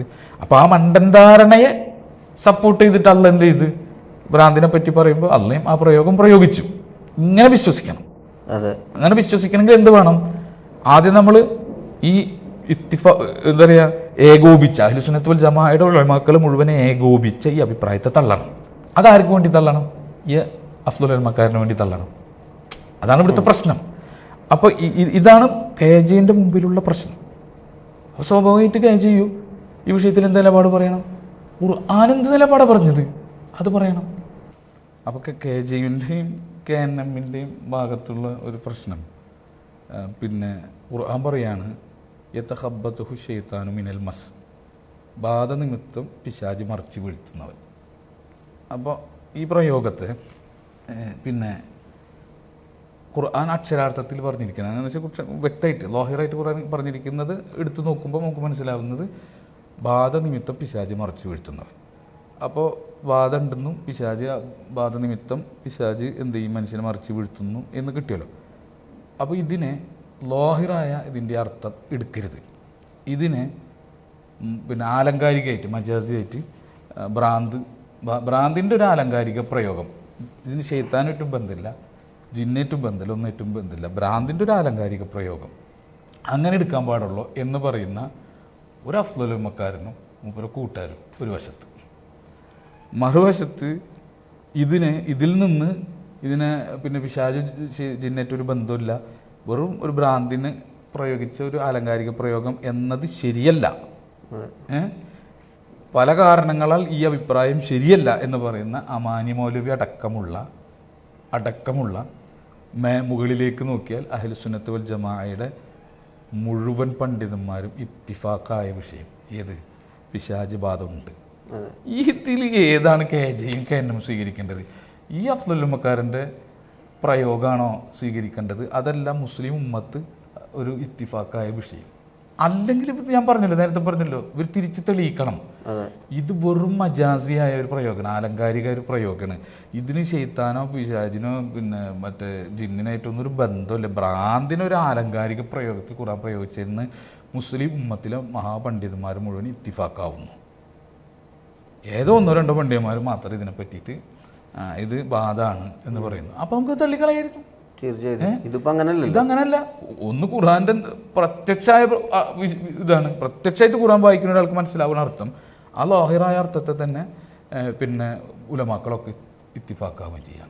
അപ്പോൾ KJ സ്വാഭാവികമായിട്ട് ആ നിലപാട് സ്വീകരിക്കലാണ്. അല്ല, ഞാൻ പഠിച്ച അഫ്ദൽ ഉലമായുടെ ഒരു ദർജയിലേക്ക് എല്ലാവരും വരണം എന്ന് പറയണ ദർജയിലേക്ക് താഴണം എന്നാണ് ഉദ്ദേശിച്ചിരിക്കുന്നത്, ഉയരണം എന്നല്ല. നമ്മളെപ്പോഴും ഒരു മറ്റുള്ളവരെ വിളിക്കേണ്ടത് ഉയർച്ചയിലേക്കാണ്, താഴ്ചയിലേക്ക് വിളിക്കുന്നത്. ഒരു പ്രശ്നം എന്താ വെച്ചാൽ താഴ്ചയിലേക്ക് വരണം എന്നാണ് പറഞ്ഞത്. ഇത് വിമർശിക്കുന്ന ആളുകൾ അവരെ താഴ്ചയിലേക്ക്. കാരണം എന്താ, അവർക്ക് എന്താണ് പ്രശ്നം? അവർക്ക് പറ്റൂല, നവയാഥാസ്ഥിതികത്താണ്, അല്ലെങ്കിൽ ഇത് പിന്നെ സ്വീകരിക്കാൻ പറ്റൂല. അതൊരു പിന്നെ സ്ഥാപിത താല്പര്യമാണ്. ആ സ്ഥാപിത താല്പര്യത്തിലേക്ക് നമ്മളൊക്കെ ചുരുങ്ങണം. അല്ലാതെ അഹ്ലു സുന്നത്ത് വൽ ജമാഅയുടെ പണ്ഡിതന്മാർ ഇത്തിഫാക്കായ ഒരു വിഷയം എന്ന് ഇബ്നു തൈമിയ്യാണ് പറഞ്ഞത്. അല്ല, ഒന്നില്ലെങ്കിൽ ഇബ്നു തൈമിയ്യ എന്നാണ് പറഞ്ഞു, അല്ലെങ്കിൽ പിന്നെ ഇവർക്ക് ഇബ്നു തൈമിയ്യ പറഞ്ഞത് ശരിയാണ്, ഇത്തിഫാക്കായിട്ടുണ്ട്, പണ്ഡിതന്മാരൊക്കെ ഏകോപിച്ചിട്ടുണ്ട്. പക്ഷെ ഞങ്ങളത് ആ ഗണത്തിലൊന്നും കിട്ടൂല എന്നാണെങ്കിൽ നമുക്ക് കുഴപ്പമൊന്നുമില്ല, നമുക്ക് ഈ ഗണത്തിൽ നിൽക്കാൻ പറ്റൂല എന്നുള്ളതേ പ്രശ്നം. അല്ല, അതിൽ വേറൊരു സംഭവങ്ങൾ കേട്ടില്ലേ? ഞാൻ എൻ്റെ ഒരു ബുദ്ധി വെച്ചിട്ടാണ് ഈ കാര്യങ്ങളെ നോക്കിക്കാണാം. അപ്പൊ ഇബ്നു തൈമിയ്യ ഊപ്പർക്ക് അങ്ങനെ തോന്നിയ ഊപ്പര് വിചാരിച്ചോട്ടെ, എനിക്ക് പറ്റൂല. ഞാൻ എൻ്റെ ബുദ്ധി വെച്ചിട്ട് തന്നെയാണ് പിന്നെ ജബ്ബാർ മൗലവി ഖുർആൻ വായിക്കുന്നത്. നമ്മുടെ യുക്തിവാദി ജബ്ബാർ മൗലവി മൂപ്പർ വായിക്കുന്നത്. മൂപ്പർ അങ്ങനെ നടന്നോട്ടെ, മറ്റൊരു ഇതൊന്നല്ലേ ഈ വക വർത്തമാനങ്ങൾ നമ്മൾ ബുദ്ധി വെച്ച് ഖുർആൻ വായിക്കുക. എൻ്റെ ധാരണ വെച്ച്, എൻ്റെ കഴിവ് വെച്ച് ഞാൻ ഖുർആൻ വായിക്കും. എന്നിട്ട് എനിക്ക് മനസ്സിലായത് പറയും. അങ്ങനല്ലേ, എനിക്ക് മനസ്സിലായത് ശരിയാണ് തെറ്റാണെന്ന് പരിശോധിക്കണം. അതാണ് എൻ്റെ ബുദ്ധി വെച്ച് ഖുർആൻ വായിച്ചിട്ട് എനിക്ക് മനസ്സിലായത്, എൻ്റെ കഴിവ് വെച്ച്, എൻ്റെ പരിമിതികൾ വെച്ചുകൊണ്ട് ഞാൻ വായിച്ച് പഠിച്ചത് ശരിയാണോ അല്ലേ എന്ന് അന്വേഷിച്ച് പഠിച്ചിട്ട് പറയണം. തെറ്റാണെങ്കിൽ തിരുത്തണം. അതാണ് ചെയ്യേണ്ടത്. അല്ലാതെ എനിക്കത് തോന്നി ഞാൻ അറിയുന്നത് അത് ഈ അഫ്ദൽ ഉലമാക്കാരുടെ ഒരു പ്രശ്നമല്ല ഇത് ശരിക്കും. അത് ചില വ്യക്തികൾ അഫ്ദൽ പഠിച്ചാലും പഠിച്ചില്ലെങ്കിൽ അങ്ങനെ ഇരിക്കും. അതായത് അഫ്ദൽ നമ്മുടെ പ്രശ്നമല്ല അത്. പിന്നെ മറ്റൊരു വിഷയം എന്ന് വെച്ചാൽ ഇതിപ്പോൾ ഇതിൽ ഇങ്ങനെ അതായത് ഇത്ര ബേജാറായി ഇങ്ങനെ പേടിച്ച് ഇതിനടങ്ങറായി ഇതിനെ കാണേണ്ട ഒരു വിഷയമൊന്നും ഇല്ലല്ലോ. പ്രവാചകൻ വളരെ സിമ്പിളായിട്ട് നമ്മളെ പഠിപ്പിച്ച ഒരു വിഷയമല്ലേ ഇത്. അതാണ് നമ്മൾ നെക്സ്റ്റ് നമ്മൾ മനസ്സിലാക്കേണ്ടത്. ഒന്ന്, ഖുർആൻ കൊണ്ട് പിശാച് ബാധ എന്ന ഒന്നുണ്ട് എന്ന് തെളിയുന്നു. അതെങ്ങനെയാണ്, എത്രത്തോളം ഉണ്ട്, നാട്ടിൽ നടക്കുന്ന പിശാച് ബാധയൊക്കെ ഖുർആനെ പ്രയോഗിച്ചതാണ്. ഇതൊന്നും നമ്മൾ ചർച്ച ചെയ്യേണ്ട ആവശ്യമില്ല. കാരണം നാട്ടിൽ ബാധനെ പറ്റി പല കോൺസെപ്റ്റ് ഉണ്ടാവും. ആ കോൺസെപ്റ്റൊക്കെ എടുത്തിട്ട് ഖുർആൻ പറഞ്ഞ ബാധ കേട്ടോ ഈ നാട്ടിൽ കാണുന്ന തെജ്രിബ ബാധയൊക്കെ നമ്മൾ പറയേണ്ട ആവശ്യമില്ല. ഒന്ന്, പക്ഷെ നമ്മൾ ഇത് അംഗീകരിക്കണം. ഖുർആൻ ഇങ്ങനെ ഒരു ബാധയെപ്പറ്റി സംസാരിച്ചു, അത് നമ്മൾ അംഗീകരിക്കും. രണ്ടാമത് നമ്മൾ ഈ സുഹൈൽ പറഞ്ഞ വിഷയത്തിലേക്ക് കടക്കണം. അതായത് ശൈത്താന് മനുഷ്യന് മേലുള്ള സ്വാധീനം വിശ്വാസിയും ഈമാനുള്ളവനും അല്ലാത്തവനും വ്യതിരിക്താണ്. ഇത് മനസ്സിലാക്കാത്തതാണ് ഇവിടുത്തെ പ്രശ്നം. വിശുദ്ധ ഖുർആൻ സൂറത്തു നഹൽ മാത്രമല്ല പല സ്ഥലങ്ങളിൽ ഖുർആനെ സൂചിപ്പിക്കുന്നുണ്ട് വ്യത്യസ്ത രൂപത്തിൽ. അവിടെ അള്ളാഹു പറയാണ്, ഇന്നഹു ലൈസ ലഹു സുൽത്താനുൻ അലല്ലദീന ആമനു വ അലാ റബ്ബിഹിം യതവക്കലുൻ. നിശ്ചയമായിട്ടും അവന് ലൈസ ലഹു അവനില്ല, സുൽത്താനുൻ അധികാരമില്ല. ഹുജ്ജത്ത് എന്നാണ് പണ്ഡിതന്മാരെ വിശദീകരിച്ചത്. അപ്പോൾ അധികാരമില്ല. അലല്ലദീന ആമനു വ അലാ റബ്ബിഹിം യതവക്കലുൻ. ഈമാനുള്ളവർക്കും തവക്കുലാക്കുന്ന പടച്ചവനിലെല്ലാം തവക്കുലാക്കുന്ന ആളുകൾക്ക് മേൽ ആർക്ക് ശൈത്താന് സുൽത്താനിയത്തില്ല. ഇന്നമാ സുൽത്താനുഹു, നിശ്ചയമായിട്ട് അവന് സുൽത്താനിയത്തുള്ളത് അധികാരമുള്ളത് അലല്ലദീന യതവല്ലൗനഹു വല്ലദീനഹും ബിഹി മുശ്രികൂൻ. ശിർക്ക് ചെയ്യുന്നവർക്ക് മേലും പടച്ചവൻ്റെ മാർഗത്തിൽ നിന്ന് പിന്തിരിഞ്ഞ് ശൈത്താൻ്റെ മാർഗത്തിലേക്ക് നടക്കുന്ന വഴിപഴിച്ചവരുടെ മേലാണ് ശൈത്താൻ എന്തുള്ളോ സുൽത്താനിയത്തുള്ളോ അധികാരമുള്ളോ. അതിനെ പറ്റിയിട്ട് മുഫസ്സിറുകൾ ഈ ആയത്തിനെ വ്യാഖ്യാനിച്ചത് അന്ന ശൈത്താന ലൈസത്ത് ലഹു ഹുജ്ജത്ത് അലല്ലദീന ആമനു ബില്ലാഹി വറസൂലിഹി വഅമിലു ബിമാ അമറല്ലാഹു ബി വൻതഹൗ അമ്മാ നഹാഹുമുല്ലാഹു അൻഹു. പടച്ചവൻ വിരോധിച്ചത് ഉപേക്ഷിക്കുക, പടച്ചവൻ കൽപ്പിച്ചതനുസരിക്കുന്ന അള്ളാഹുവിലും റസൂലിലും വിശ്വസിക്കുന്ന മുഅ്മിനീങ്ങൾക്ക് മേൽ അവനൊരു അധികാരവുമില്ല. എന്ന അധികാരമുള്ളതോ, അധികാരമുണ്ട് ഒരു കൂട്ടർക്ക് മേൽ. അതാരാ? ശിർക്ക് ചെയ്യുന്ന പിന്തിരിഞ്ഞ് കളഞ്ഞ പാപികളായിട്ടുള്ള ആളുകൾ. അവർക്ക് മേൽ ശൈത്താൻ എന്തുണ്ട്? അധികാരമുണ്ട്. ഇത് നമ്മൾ മനസ്സിലാക്കണം. ഇത് മനസ്സിലാക്കിയിട്ട് വേണം ബാധടക്കുള്ള ശൈത്താനിൽ നിന്നുള്ള എല്ലാ പ്രശ്നങ്ങളെയും നമ്മൾ മനസ്സിലാക്കാൻ ആദ്യം നമ്മൾ എത്തേണ്ടത് ഈ ഒരു വീക്ഷണത്തിൽ കാണാം. അപ്പോൾ ഈ ആയത്തിന് തഫ്സീർ തോബരി നോക്കിയാൽ അദ്ദേഹം ഈ ആയത്തിനെ വിശദീകരിച്ച് ഏത് ഇന്നമാ സുൽത്താനു അലല്ലദീന യതവല്ലൗനഹു വല്ലദീനഹും ബിഹി മുശ്രികൂൻ. പിശാചിന് അധികാരമുള്ളത് ശിർക്ക് ചെയ്യുന്നവർക്കും പടച്ചവനിൽ നിന്ന് പിന്തിരിഞ്ഞ് നടന്ന അവൻ്റെ മാർഗത്തിൽ നിന്ന് പിന്തിരിഞ്ഞ് നടന്ന ശൈത്താൻ്റെ മാർഗത്തിൽ പോയ പാപികളായിട്ടുള്ള ആളുകൾക്ക് മേലാണ് അവന് അധികാരമുള്ളത് എന്ന് പറഞ്ഞപ്പോൾ തഫ്സീർ തൊബരിയിൽ കാണാം വഖ്തലഫ അഹ്ലു തഅബീൽ ഫിൽ മഅന അല്ലദീ മിൻ അജ്ലിഹി ലം യുസല്ലിത്തു ശൈത്താനു അലൽ മുഅ്മിനീൻ. മുഅ്മിനീങ്ങൾക്ക് മേലെ ശൈത്താന് അധികാരമില്ല എന്ന് പറഞ്ഞതിൻ്റെ വ്യാഖ്യാനത്തിൽ വ്യാഖ്യാതാക്കൾ വ്യത്യസ്ത അഭിപ്രായം പ്രകടിപ്പിച്ചിട്ടുണ്ട്, ഭിന്നമായ അഭിപ്രായം പ്രകടിപ്പിച്ചിട്ടുണ്ട്. എന്നിട്ട് ഫഖാല ബഅദുഹും, അവരിൽ ചിലർ പറയുന്നു എന്ന് പറഞ്ഞിട്ട് എന്താണ് പിശാചിന് വിശ്വാസിക്ക് മേലെ അധികാരമില്ല എന്നതുകൊണ്ട് ഉദ്ദേശിക്കുന്നത്? അൻ സുഫിയാൻ റളിയല്ലാഹു തൊട്ട് അദ്ദേഹം നിവേദനം ചെയ്യാൻ ഖാൽ, അദ്ദേഹം പറഞ്ഞു ലൈസ ലഹു സുൽത്താനുൻ അലാ അൻ യഹ്മിലഹും അലാ ദംബിൻ ലാ യുഗ്ഫർ. പൊറുക്കപ്പെടാത്ത പാപങ്ങൾ ചെയ്യിപ്പിക്കാൻ അവന് ശൈത്താന് ആരെക്കൊണ്ട് പറ്റൂല? ഈ വിശ്വാസിക്ക് മേലെ അധികാരം ചെലുത്താൻ പറ്റൂല. അധികാരം ചെലുത്തി പൊറുക്കപ്പെടാത്ത പാപങ്ങൾ ചെയ്യിപ്പിക്കാൻ. വഖാല ആഖിറൂൻ, അവരിൽ മറ്റു ചിലർ പറയുന്നു ഹുവൽ ഇസ്തിആദ, അതുകൊണ്ടുള്ള ഉദ്ദേശം ഇസ്തിആദത്താണ്. ഫഇന്നഹു ഇദാ ഇസ്തആദ ബില്ലാഹി മുനിഅ മിൻഹു വലം യുസല്ലത്ത് അലൈഹി. വിശ്വാസികൾ അള്ളാഹുവിനോട് ഇസ്തിആദത്ത് നടത്തുമ്പോൾ അവനെ അള്ളാഹു എന്ത് ചെയ്യുന്നു? തടയുന്നു. വിശ്വാസികൾക്ക് മേൽ ഒരു ആധിപത്യം ചെലുത്തുന്ന അവസ്ഥ അള്ളാഹ് തടയുന്നു. വസ്തുഹിദ ലിസുഹതി ഖൗലിഹിം ദാലിക ബിഖൗലില്ലാഹി തആല. അവരുടെ ഈ വാക്ക് ഇസ്തിആദത്താണ് ശൈത്താന് അധികാരം കൊടുക്കാതിരിക്കാൻ, തൻ്റെ ജീവിതത്തിലും ശരീരത്തിലും എല്ലാത്തിലും പിശാചിനൊരു അധികാരം കൊടുക്കാതിരിക്കാൻ വിശ്വാസിനെ സഹായിക്കുന്നത് ഇസ്തിആദത്താണ്, അതിൻ്റെ പവറാണ്. പിന്നെ സ്ഥാപിക്കുന്നതിന് വേണ്ടി ഇതിന് സാക്ഷിയായിട്ട് അവർ ഈ അള്ളാഹിൻ്റെ ഈ വാക്കിനെ അവർ കൊണ്ടുവരുന്നു. വ ഇമ്മ യൻസഗന്നക മിനശ്ശൈത്വാനി നസ്അൻ ഫസ്തഇദ് ബില്ലാഹി ഇന്നഹു സമീഉൽ അലീം എന്ന് പറയുന്ന ആയത്ത് അവർ തെളിവ് പിടിക്കാണ്.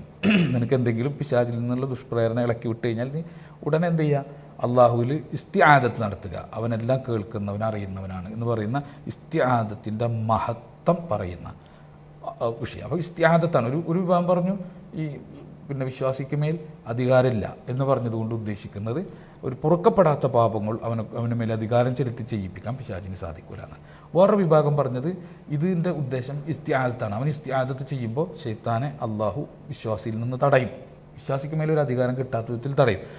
ഫഹഉല ഇല്ലദീന ലം യജ്അലിൽ ശൈത്താന അലൈഹിം സബീല. വേറൊരു വിഭാഗം പറയുന്നത് എന്താണെന്ന് വെച്ച് കഴിഞ്ഞാൽ പിശാചിന് അവർക്ക് മേലെ ഒരു മാർഗ്ഗമില്ല. വ ഇന്നമ സുൽത്താനുഹു അല ഖൗമിൻ ഇത്തഖദൂഹു വലിയൻ വ അശ്റഖൂഹു ഫി അഅമാലിഹിം.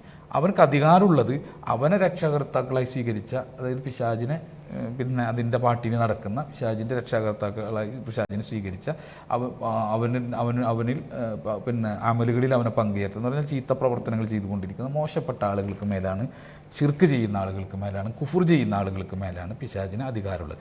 അപ്പോൾ ഇതാണ് മുഫസ്സിറുകൾ ഇതിന് നൽകിയിട്ടുള്ള വ്യാഖ്യാനം. അപ്പോൾ ഇതിൽ ഇസ്തിആദത്ത്, തൗഹീദും ദുആയും ഇസ്തിആദത്തും, ഇതാണ് ശൈത്താനിൽ നിന്നുള്ള എല്ലാ ഉപദ്രവങ്ങളിൽ നിന്നും വിശ്വാസിക്ക് രക്ഷാകവചാകുന്നത് അതാണ്. കാരണം ഇസ്തിആദത്ത് എന്ന് പറഞ്ഞാൽ അതിൻ്റെ ഒരു പവർ മനസ്സിലാക്കാത്തതാണ് ഈ ആളുകൾ ബേജാറിലാകുന്നത്. ഈ പറഞ്ഞ പോലെ എന്ത് ചെയ്തു, പിശാച് ബാധ ഒഴിപ്പിക്കാൻ വേണ്ടിയിട്ട് ജിന്ന് കേന്ദ്രം തുടങ്ങാനൊക്കെ പണിയൊക്കെ എടുത്ത് കുറേ റാക്കിമാരൊക്കെ ഉണ്ടാക്കി, പിന്നെ അത് കൈയൊഴിഞ്ഞ് അതിൽ നിന്ന് ഒളിച്ചോടാനുള്ള ശ്രമം നടത്തി. എന്നാൽ ഇടയിൽ കൂടെ റുഖിയ അതിൻ്റെ കേന്ദ്രങ്ങളും പണിയുന്ന മർക്കസ് ദവ ഇതിൻ്റെ പിശാചുബാധ ഉണ്ടായിക്കഴിഞ്ഞാൽ പിന്നെ മനുഷ്യൻ പിശാചിൻ്റെ കൺട്രോളിലായല്ലോ എന്നുള്ള പേടിയിട്ട് അവർ നടക്കുക. അപ്പോൾ അതിനെ നിഷേധിച്ച് അവസാനിപ്പിക്കണം എന്നുള്ള രൂപത്തിൽ അവർ നടക്കുക. ഇവരാരും ഇസ്തിആദത്തിൻ്റെ മഹത്വം ഉൾക്കൊള്ളുന്നില്ല എന്നുള്ളതാണ് ഇതിൻ്റെ മെയിനായിട്ട് പ്രശ്നം. നമുക്ക് ഇസ്തിആദത്തായിട്ട് ബന്ധപ്പെട്ട് റസൂലുള്ളാഹി സ്വല്ലല്ലാഹു അലൈഹി വസല്ലം പറഞ്ഞൊരു ഹദീസ് നമുക്ക് കാണാം, സുനൻ അബൂദാവൂദിൽ കാണാം. എന്താ ഹദീസ് എന്ന് പറഞ്ഞാൽ അല്ലാഹുവിൻ്റെ റസൂൽ പള്ളിയിലേക്ക് അന്നഹു കാന ഇദാ ദഖലൽ മസ്ജിദ്, നബി പള്ളിയിൽ പ്രവേശിക്കുമ്പോൾ ഖാൽ അവിടുന്ന് പറയുമായിരുന്നു, അഊദു ബില്ലാഹിൽ അളീമി വബിവജ്ഹിഹിൽ കരീമി വസുൽത്താനിഹിൽ ഖദീമി മിനശ്ശൈത്വാനിർ റജീം. ശൈത്താനിൽ നിന്ന് അള്ളാഹുവിൻ്റെ റസൂൽ അഭയം തേടിയിരുന്നു. ഫഇദാ ഖാല ദാലിക ഖാല ശൈത്വാൻ ഹുഫിള മിന്നീ സായിറൽ യൗം. അപ്പോൾ ഷെയ്ത്താൻ ഇത് കേൾക്കുമ്പോൾ, ഈ ഇസ്തിആദത്ത് കേൾക്കുമ്പോൾ ഷെയ്ത്താൻ പറയും, ദിവസം മുഴുവൻ എന്നിൽ നിന്ന് സുരക്ഷിതമാക്കപ്പെട്ട ഒരാൾ എന്ന് പറയും. എന്ന് പറഞ്ഞാൽ ഇസ്തിആദത്ത് ചെയ്യുന്ന ഒരാൾക്ക് മേൽ ഷെയ്ത്താന് കയറി വരാൻ പറ്റില്ല. ഇസ്തിആദത്തും ദുആ അതുപോലെ തന്നെ റസൂലുള്ളാഹി പഠിപ്പിച്ചിട്ടുണ്ട്. വേറെ ഇതിൽ കാണാം, ചില നിവേദനങ്ങളിൽ കാണാം, എന്താണ്, നമ്മൾ ഒരു സ്ഥലത്തെത്തിക്കഴിഞ്ഞാൽ നസല മൻസിലൻ സുമ്മക്കാൽ, ആരെങ്കിലും ഒരു സ്ഥലത്ത് എത്തിക്കിട്ട് പറഞ്ഞാൽ അഊദു ബികലിമാത്തില്ലാഹി താമ്മാത്തി മിൻ ശർരി മാ ഖലഖ് എന്ന ദുആ ആരെങ്കിലും ചൊല്ലിക്കഴിഞ്ഞാൽ, അല്ലെങ്കിൽ ഇസ്തിആദത്ത് ചൊല്ലിക്കഴിഞ്ഞാൽ, ലം യദുർറഹു ഷൈഉൻ ഹത്താ യർതഹില മിൻ മൻസിലിഹി ദാലിക്. അവൻ അവിടെ നിന്ന് പോകുന്നവരെ അവന് യാതൊരു പ്രശ്നമില്ലാതെ സുരക്ഷിതമായ അവസ്ഥ ഉണ്ടാവും, ശൈത്താനിൻ്റെ ഉപദ്രവം ഉണ്ടാവില്ല, ഒന്നും ഉണ്ടാവില്ല എന്ന് റസൂലുള്ളാഹി സ്വല്ലല്ലാഹു അലൈഹി വസല്ലം പഠിപ്പിക്കുക. മാത്രമല്ല വീട്ടിൽ നിന്ന് പുറത്ത് ഇറങ്ങുമ്പോഴൊരു ദുആ റസൂലുള്ളാഹി സ്വല്ലല്ലാഹു അലൈഹി വസല്ലം പഠിപ്പിച്ച് കാണാം. എന്താ, അല്ലാഹു റസൂൽ പറഞ്ഞ്, ഇദാ ഖറജർ റജുലു മിൻ ബൈതിഹി ഫഖാല ബിസ്മില്ലാഹി തവക്കൽതു അലല്ലാഹ് ലാ ഹൗല വലാ ഖുവത ഇല്ലാ ബില്ലാഹ്. വീട്ടിൽ നിന്നൊരു മനുഷ്യൻ പുറത്തിറങ്ങുമ്പോൾ ഇത് ബിസ്മില്ലാഹി തവക്കൽതു അലല്ലാഹ് ലാ ഹൗല വലാ ഖുവത ഇല്ലാ ബില്ലാഹ് എന്ന് ചൊല്ലിയാൽ യുഖാലു, ആ സമയത്ത് പറയപ്പെടും, എന്ത്, ഹീന ഇതിൻ, ആ സമയത്ത് പറയപ്പെടും, ഹുദീത്ത വ കുഫീത്ത വ വുഖീത്ത, സുരക്ഷിതമാക്കപ്പെട്ട, അതുപോലെ തന്നെ സന്മാർഗം ലഭിക്കപ്പെട്ട, ഉപദ്രവങ്ങളിൽ തടയപ്പെട്ടു എന്ന് പറയും. ഫതതനജ്ജാ ലഹു ഷെയ്ത്താൻ എന്താവും, അവനിൽ നിന്ന് അകന്നു നിൽക്കും.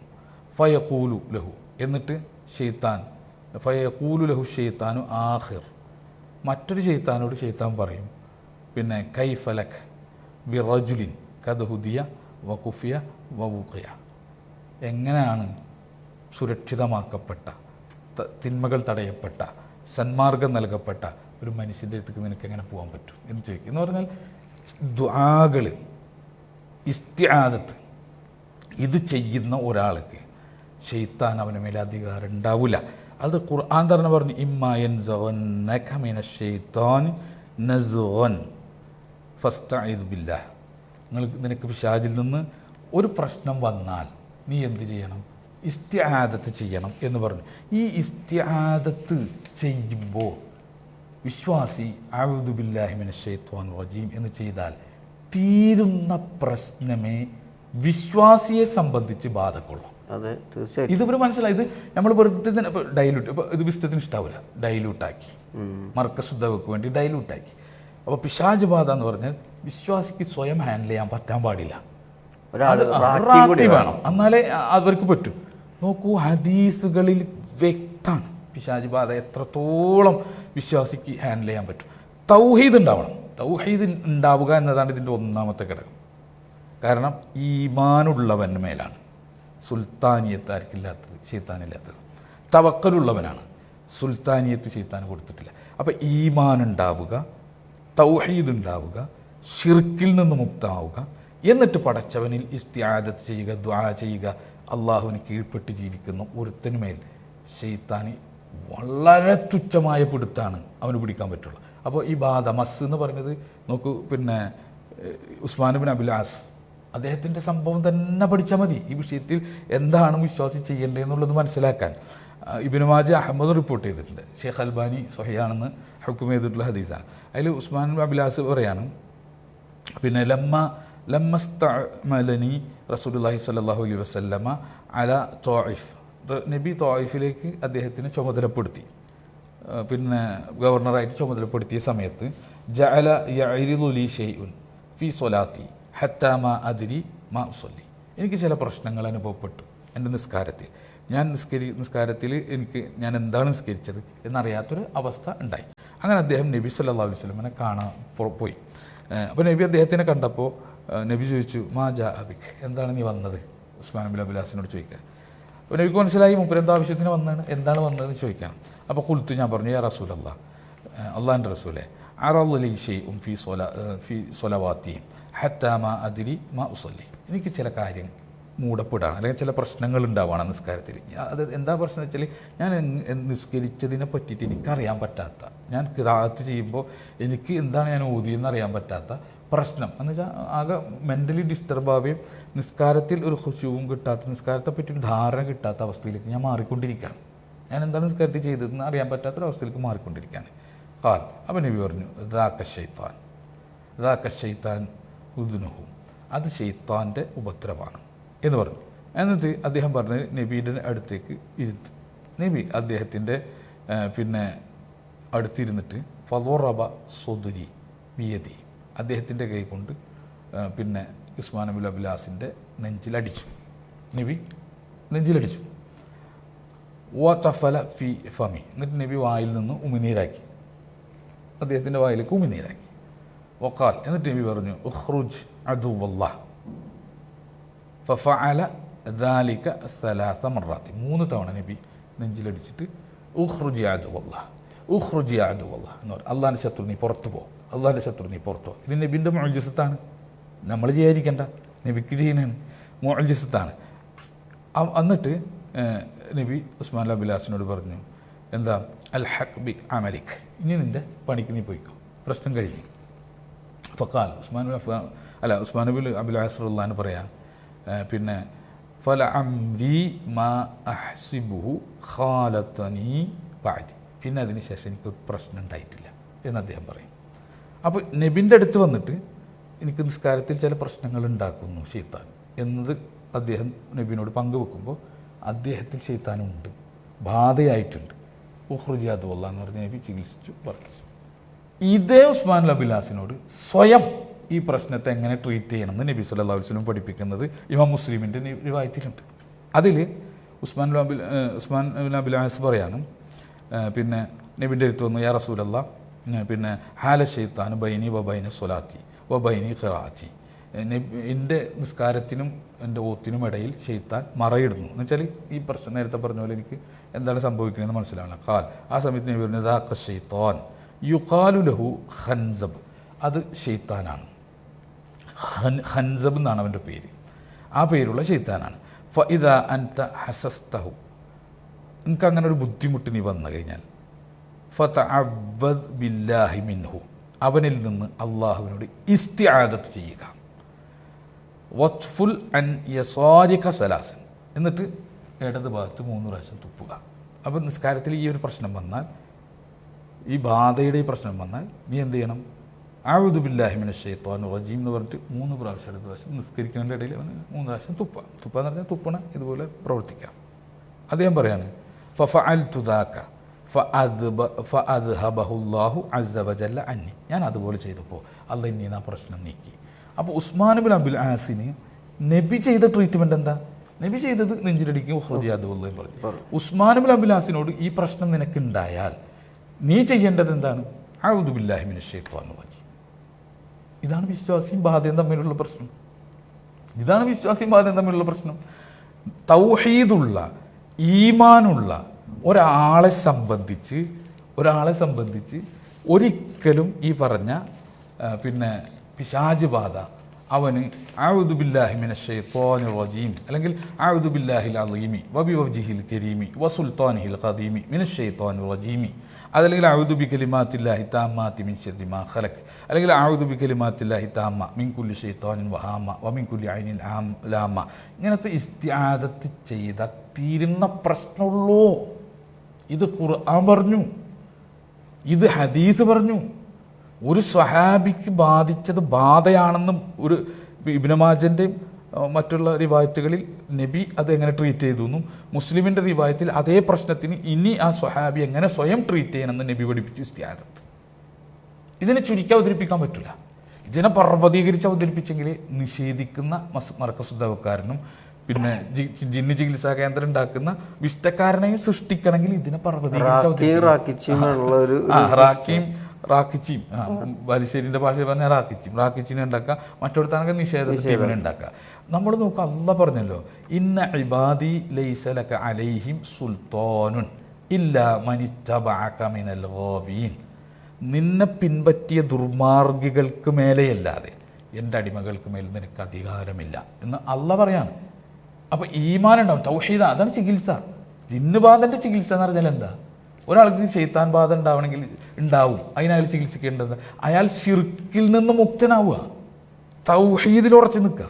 ആ തൗഹീദിൽ ഉറച്ചു നിൽക്കുകയും അയാൾ അള്ളാഹുവും റസൂലും പഠിപ്പിച്ച ഇസ്തിആദത്തുകളും ദുആകളും ചെയ്തുകൊണ്ടിരിക്കുക, ഇസ്ലാമിക ജീവിതം നയിക്കുക, അള്ളാഹു ഹറാമാക്കിയതിൽ നിന്ന് മാറി നിൽക്കുക, അള്ളാഹു കൽപ്പിച്ചത് പ്രവർത്തിക്കുക. ഇങ്ങനെ ഇസ്ലാമികമായ ജീവിതത്തിലേക്ക് അവനെടുക്കുക. ഇത് മാത്രമേ പരിഹാരമുള്ളൂ.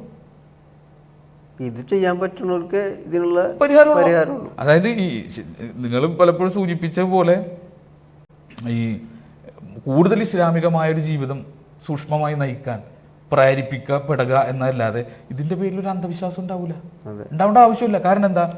തൗഹീദ് ഉണ്ടാവുക. തൗഹീദ് ഇല്ലാത്തവൻക്ക് മേൽ ശൈത്താൻ അധികാരമുണ്ട്. അവൻ മറിഞ്ഞു വീഴും, കുഴഞ്ഞു വീഴും. അവൻ പിന്നെ ഖിയാമത്ത് നാളിൽ അവൻ ബാധ നിമിത്തം മറിഞ്ഞു വീഴുന്നവൻ എഴുന്നേൽക്കുന്ന പോലെ അല്ലാണ്ട് എഴുന്നേൽക്കൂല. അത് അവൻ്റെ കാര്യത്തിലാണ്. ഈമാനുള്ള അള്ളാഹ് അനുസരിക്കുന്നവൻ്റെ കാര്യത്തിലോ വിശ്വാസിൻ്റെ കാര്യത്തിലോ ഇസ്തിആദത്ത് ചെയ്യുന്നവൻ്റെ കാര്യത്തിലോ അവനിത് ബാധ ഉണ്ടായാൽ തന്നെ അഊദു ബില്ലാഹി മിനശ് ശൈത്വാനിർ റജീം എന്ന് പറഞ്ഞ തീരാത്ത പ്രശ്നമില്ല. ഇതങ്ങോട്ട് ഉറച്ച വിശ്വാസം വരില്ല. മറക്കുസുദ്ധവക്കാരൻക്കുമില്ല, വിസ്തക്കാരൻക്കുമില്ല. നിങ്ങൾ ഏതെങ്കിലും ഒരു വിസ്തക്കാരൻ നിങ്ങൾ കണ്ടിട്ടുണ്ടോ? അഊദു ബില്ലാഹി മിനശ് ശൈത്വാനിർ റജീം എന്ന് പറഞ്ഞാൽ തീരാത്ത ഒരു പൈശാചിക പ്രശ്നം എനിക്കില്ല, ബാധയില്ല, പിന്നെ വസ്വാസുമില്ല, പിന്നെ മസ്സുമില്ല, ഒന്നുമില്ല എന്ന് പറയാൻ ധൈര്യത്തോടു കൂടി പറയുന്ന ഒരു പിന്നെ വിശുദ്ധക്കാരനെ നിങ്ങൾക്ക് കാണാൻ കഴിയും? കാണൂല. കാരണം അവനെ സംബന്ധിച്ച് ബാധ അത് ഇങ്ങനൊന്നും അഊദു ബില്ലാഹി മിനശ് ശൈത്വാനിർ റജീം പറഞ്ഞാൽ തീരുന്ന പ്രശ്നമൊന്നുമല്ല. മറ്റാൾ പറഞ്ഞു ഇറക്കിയായിട്ട് പോവില്ല, മറ്റാളിട്ട് ഇറക്കിയാൽ പറഞ്ഞ പോലെ ഞാനും സഫാനൊക്കെ ഇറക്കിയാലിട്ട് മാറിയില്ല എന്നല്ല. അപ്പൊ ഇറക്കലാണ് ഇതിന്റെ പരിഹാരം എന്നാണ് അവർ വിചാരിക്കുന്നത്. അല്ല, ഇത് ഇറക്കാൻ വേണ്ടി വേറെ എന്തോ ഒരു സാധനം കൊണ്ടുവരണം എന്നുള്ളൊരു അവസ്ഥയിലാണ്. അതെ, ഞാൻ ഫൈസൽ മുസ്ലിയാരെയും സഫ്വാനെ കൊണ്ടൊന്നും ജിന്ന് പിശാച് ബാധനെ ഇറക്കാൻ പറ്റില്ല. അപ്പൊ അതിലും വലിയ എന്തെങ്കിലും സാധനങ്ങളെ കൊണ്ടുവരണം. ഹിഫ്ളുർ റഹ്മാന അല്ലെങ്കിൽ ഡോക്ടർ സുബൈറ, സാജിദ, അങ്ങനെയൊക്കെ പോലത്തെ ആരെങ്കിലും കൊണ്ടുവരണം എന്നാണ് ഇപ്പോൾ മൂപ്പര് ഉദ്ദേശിക്കുന്നത്. അതല്ലാതെ നമ്മളൊന്നും ഇറക്കി ഇറങ്ങൂല. അപ്പം ഇതാണ് ഇവരെ കൺസെപ്റ്റിൽ, വിസ്റ്റത്തിന്റെ കോൺസെപ്റ്റിലുള്ള പിശാചുബാധയുടെ പരിഹാരം എന്താ? ഇറക്കാൻ ഒരാളുണ്ടാവുക, അതിന് റാഖി മന്ത്രവാദിനെ ഉണ്ടാക്കുക, അതാണ്. അല്ലെങ്കിൽ ജിന്ന് ഇറക്കൽ കേന്ദ്രം ഉണ്ടാക്കുക, അതാണ് അവരുടെ പരിഹാരം. അവരോട് സുഹൃത്ത് ഇതിൻ്റെ ഒന്നും ആവശ്യമില്ല. നിങ്ങൾക്ക് പ്രശ്നം ഉണ്ടാവുന്നുണ്ടോ? ഉസ്മാൻ ബിൻ അബിൽ ആസിന് ഉണ്ടായ പോലത്തെ പ്രശ്നമാണ് നിങ്ങൾക്ക് ഉണ്ടാവാൻ പോണത്. ആ പ്രശ്നം നിങ്ങൾക്ക് ഉണ്ടാകുമ്പോൾ നിങ്ങൾ ചെയ്യേണ്ടത് എന്താ? ഉസ്മാൻ അബിൽ ആസിനോട് നബി എന്താ ചെയ്യാൻ പറഞ്ഞത്? നീ പോകണം, എന്നിട്ട് സഫ്വാന, ഫൈസൽ മുസ്ലിയാരോ അവരെ കൊണ്ട് പറ്റൂലെങ്കിൽ ഹൈഫുർ റഹ്മാൻ്റെതോ അല്ലെങ്കിൽ മറ്റേ എന്താ ഡോക്ടർ സുബൈറിൻ്റെ അടുത്ത് പോയിട്ട് ഇറക്കിക്കണം എന്നല്ല നബി പറഞ്ഞത്. അഊദു ബില്ലാഹി മിനശ് ശൈത്വാനിർ റജീം എന്ന് നീ പറയാമെന്നാണ്. ഇടത് ഭാഗത്തേക്ക് 3 പ്രാവശ്യം നീ തുപ്പണം. ആ പ്രശ്നം അതോട് തീരും. അദ്ദേഹം പറഞ്ഞു ഞാനത് ചെയ്തോടാ, എന്നിൽ നിന്നുള്ള പ്രശ്നത്തെ മാറ്റിക്കളഞ്ഞു. അപ്പം നബി പറയാ ഇതിൻ്റെ പരിഹാരം തൗഹീദുള്ള ഈമാനുള്ളവനെ സംബന്ധിച്ച് അഊദു ബില്ലാഹി മിനശ് ശൈത്വാനിർ റജീം ഇസ്തിആദത്താണ്. നബി പറയാ. ഉസ്മാൻ ബിൻ അബിൽ ആസ് പറയാ ഞാനത് ചെയ്തു, എൻ്റെ പ്രശ്നം തീർന്നു. വിസ്റ്റം പറയാ അതുകൊണ്ടൊന്നും തീരില്ല, റാഖി വേണം. മർക്കസുദ്ദാവ് പറയാ ഇതൊന്നും നടക്കുന്ന കാര്യമില്ല, നമ്മൾ ഇതിനെ നിഷേധിക്കണം. ഇസ്തിആദത്തുല്ല, തൗഹീദില്ല. ഏതെങ്കിലും മർക്കസുദ്ദാവക്കാരൻ പറഞ്ഞു കേട്ടിട്ടുണ്ടോ? ശൈത്താനിൽ നിന്ന് നിങ്ങൾക്ക് മസ്സടക്കം, ബാധയടക്കമുള്ള എന്ത് പ്രശ്നം ആയിക്കോട്ടെ, നിങ്ങൾ തൗഹീദിൽ ഉറച്ചു നിൽക്കുകയും അള്ളാഹുവിൽ ഭരമേൽപ്പിക്കുകയും എന്നിട്ട് പടച്ചവനോട് നിങ്ങൾ ഇസ്തിആദത്ത് നടത്തുകയും ചെയ്താൽ നിങ്ങളെ എല്ലാ പ്രശ്നം തീരുന്നു. മർക്കസുദ്ദാവക്കാരൻ പറയും ഇല്ല. അവൻ പറയാം മണ്ടത്തരാണ്, പൊട്ടത്തരാണ്, നമ്മൾ നിഷേധിക്കണം, നവയാഥാസ്ഥിതികത്താണ് എന്ന് പറഞ്ഞിട്ട് അവൻ്റെ പ്രചരിപ്പിച്ചുകൊണ്ടിരിക്കുക. അപ്പോൾ സത്യം, ഈ വിഷയത്തിലെ സത്യം വിസ്റ്റത്തിനും മർക്കസുദ്ദാവത്തിനും ഇടയിലാണ്. അതായത് KJവിൻ്റെ പാതയിലാണ്. കേരള ജംഇയ്യത്തുൽ ഉലമ പറഞ്ഞ മാർഗത്തിലാണ് സത്യം. പിശാചുബാധയുണ്ടോ? ഉണ്ട്. പിശാചുബാധ നിമിത്തം മനുഷ്യന് ശാരീരികവും മാനസികവുമായ പ്രശ്നങ്ങൾ ഉണ്ടാവാം. കാരണം എന്താ? യതഖബ്ബതു മിനശ് ശൈത്താൻ മിനൽ മസ് എന്ന് പറഞ്ഞല്ലോ. പിശാചുബാധ നിമിത്തം മനുഷ്യൻ മറിഞ്ഞു വീഴും. അപ്പോൾ മറിഞ്ഞു വീഴുന്നത് ശരീരത്തിലുണ്ടാവുന്ന ഒരു എന്താ പറയുക ബാലൻസ് ഇല്ലായ്മ ആണല്ലോ മറിഞ്ഞു വീഴാനുള്ള കാരണം. അപ്പോൾ ശരീരത്തെ ബാധിച്ചിട്ടുണ്ട്, മനസ്സിനെയും ബാധിച്ചിട്ടുണ്ട് പിശാചുബാധ. അത് വിശ്വാസിയെ സംബന്ധിച്ച് ബാധകമാണോ? അല്ല. കാരണം വിശ്വാസിക്ക് മേൽ അവൻ അധികാരമില്ല, ഈമാനുള്ളവന് മേൽ അവൻ അധികാരമില്ല. അവൻ എന്തെങ്കിലും പ്രശ്നം ഉണ്ടായാൽ ഉസ്മാൻ ബിൻ അബിൽ ആസിന് ഉണ്ടായ പോലത്തെ ഒരു പ്രശ്നമാണ് അവൻ ഉണ്ടാവുക ഈ ബാധ നിമിത്തം. അതാണെങ്കിലോ അഊദു ബില്ലാഹി മിനശ് ശൈത്വാനിർ റജീം എന്ന് പറഞ്ഞാൽ തീരുന്ന പ്രശ്നമുള്ള തൗഹീദുള്ളവന് ഇങ്ങനെയാണ് പറഞ്ഞു കൊടുക്കേണ്ടത്. ഇതാണ് KJന്റെ നിലപാട്. ഇത് പിന്നെ ഇതിനെ പർവ്വതീകരിച്ച് രണ്ടു കൂട്ടരും, ഒരാൾ നിഷേധത്തിൽ കാളെ കൂട്ടുന്നു, അഫ്ദുൽ ഉലമക്കാരൻ നിഷേധത്തിൽ കാളെ കൂട്ടുന്നു, മറ്റേ വേറെ ഉലമക്കാരൻ എന്ത് ചെയ്യുന്നു, പിന്നെ റുഖിയ ശർഇയ്യ കേന്ദ്രങ്ങളിലേക്ക് പണിത് അതിലേക്ക് ആളെ കൂട്ടുന്നു. സത്യം ഇതിൻ്റെ ഇടയിലാണ്. ഈ സത്യത്തെ നിഷേധിക്കുന്ന പാരമ്പര്യം ആർക്കില്ല? മുജാഹിദുകൾക്ക്. അതാണ് അമാനിമേൽ പറഞ്ഞത്. പല കാരണങ്ങളാലും പിശാച് ബാധയില്ലെന്ന് പറയുന്ന വാദത്തെ അപ്പടി സ്വീകരിക്കാൻ പറ്റൂല എന്ന് മർക്കസുദ്ദാവക്കാരനോട് പറഞ്ഞു കൊടുത്തത് അമാനിമോലും പണ്ടേ പറഞ്ഞു കൊടുത്തത്. അതുകൊണ്ടാണ് കേരള ജംഇയ്യത്തുൽ ഉലമ സ്വീകരിച്ച നിലപാടാണ് പ്രാമാണികം. അഹ്ലുസുന്നയുടെ പണ്ഡിതന്മാർ ഇത്തിഫാഖായ മേഖല, ഖുർആന്റെ ലോഹിറായ അർത്ഥം, പ്രത്യക്ഷമായ അർത്ഥം, ഏത് കുട്ടിക്ക് വായിച്ചാലും മനസ്സിലാവുന്ന അർത്ഥം, ആ അർത്ഥത്തിൽ അഹ്ലുസുന്നത്ത് വൽ ജമാഅയുടെ പണ്ഡിതന്മാരൊക്കെ ഇത്തിഫാഖായിട്ടുണ്ട്. അവിടെ നിൽക്കലാണ് ശരിയായ റൂട്ട്. ഈ പ്രശ്നത്തെ മറികടക്കാൻ തൗഹീദുള്ള, ഈമാനുള്ള, തവക്കലാക്കുന്ന വിശ്വാസിനെ സംബന്ധിച്ച് അഊദു ബില്ലാഹി മിനശ് ശൈത്വാനിർ റജീം എന്ന ഒരു ഇസ്തിആദത്ത് ചെയ്താൽ അവൻ്റെ പ്രശ്നം തീരുന്നു. ഹദീസും പഠിപ്പിച്ച് ഇതിൽ നിൽക്കണം. അള്ളാഹു ഇതിൽ നിൽക്കാൻ ഈ രണ്ട് വിഭാഗത്തിനും തൗഫീഖ് കൊടുക്കട്ടെ. നിഷേധിക്കുന്നവർക്കും പർവ്വതീകരിച്ചിട്ട് ഇതിൽ വഴിവഴവിലേക്ക് പോകുന്നവർക്കും അള്ളാഹു തൗഫീഖ് കൊടുക്കട്ടെ എന്ന് മാത്രമാണ് നമുക്ക് ഈ വിഷയത്തിൽ പറയാം. പിന്നെ അതുപോലെ തന്നെ സരിഷ്ക, ഇപ്പോൾ നിങ്ങൾ പറഞ്ഞ പോലെ തന്നെ പലപ്പോഴും ഈ റാക്കിമാരെടുത്തും റാക്കിച്ചിമാരെടുത്തും പോണതിനെ കണ്ടിട്ടാണ് യഥാർത്ഥത്തിൽ അപ്പുറത്ത് നിന്നിട്ട് ഇതൊന്നുമില്ല എന്ന് പറഞ്ഞിട്ട് നിഷേധിക്കുന്നൊരു അവസ്ഥ ഉണ്ടാവണേ. അപ്പോൾ നിങ്ങൾ പറഞ്ഞ ഇതനുസരിച്ച് ഇതിൻ്റെ ഇടയിലാണ് യഥാർത്ഥത്തിൽ സത്യസന്ധമായ നിലപാട്. അപ്പോൾ പലപ്പോഴും പറയാറുള്ളത് ഇപ്പോൾ ഒരു ജിന്ന് ബാധ ഉണ്ടായി, അത് നമുക്ക് മനസ്സിലാവും, സ്വാഭാവികമായിട്ട് പ്രവാചകനെ ആണല്ലോ അത് മനസ്സിലാവുക. അപ്പോൾ ബാക്കിയുള്ള ഈ കാണുന്നതൊക്കെ ജിന്നാണ്. വയറുവേദന വന്ന ജിന്ന്, കാലുവേദന വന്ന ജിന്ന്, അപ്പോൾ റുഖിയ, അങ്ങനെ ആ ഒരവസ്ഥയിലേക്ക് ഇന്ന് സമൂഹം പോയിട്ടുണ്ട്. അതും ഇതിൻ്റെ ഒരു പ്രശ്നമല്ലേ? അത് മർക്കസുദ്ദാവ ഈ വിഷയത്തിൽ കൊണ്ടുവന്ന നിഷേധാത്മകമായൊരു സമീപനമുണ്ട്, യുക്തിവാദപരമായ നിഷേധാത്മകമായിട്ടുള്ളൊരു സമീപനം. ആ സമീപനത്തിൻ്റെ സൈഡ് എഫക്റ്റ് ആയിട്ടുണ്ടായിട്ടുള്ള അതിര് കവിഞ്ഞ ചിന്തഗതി അപ്പുറത്തുണ്ടാവും. സ്വാഭാവികമാണ്.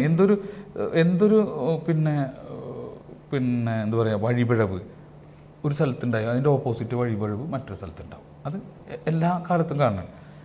അപ്പോൾ മർക്കസ് അത് സമ്പൂർണ്ണമായിട്ട് നിഷേധിച്ച് ഖുർആനിലുണ്ട്, ഞങ്ങൾക്ക് പ്രശ്നമില്ല, ഞങ്ങളതിന് വേറെ വ്യാഖ്യാനിക്കും. കാരണം അഫ്ളുൽ ഉലമക്കാരുടെ നിലപാട് അതാണ്. അപ്പോൾ എന്താണ്, അത് മുസ്ലിം പണ്ഡിതന്മാരൊക്കെ ഇത്തിഫാക്കായ വിഷയമല്ല, ഞങ്ങൾക്കത് വിഷയമല്ല. കാരണം അവർക്ക് നവയാഥാസ്ഥിതിയിലാണ്. ഞങ്ങളെ ബുദ്ധിക്ക് എന്താ തോന്നുന്നത്.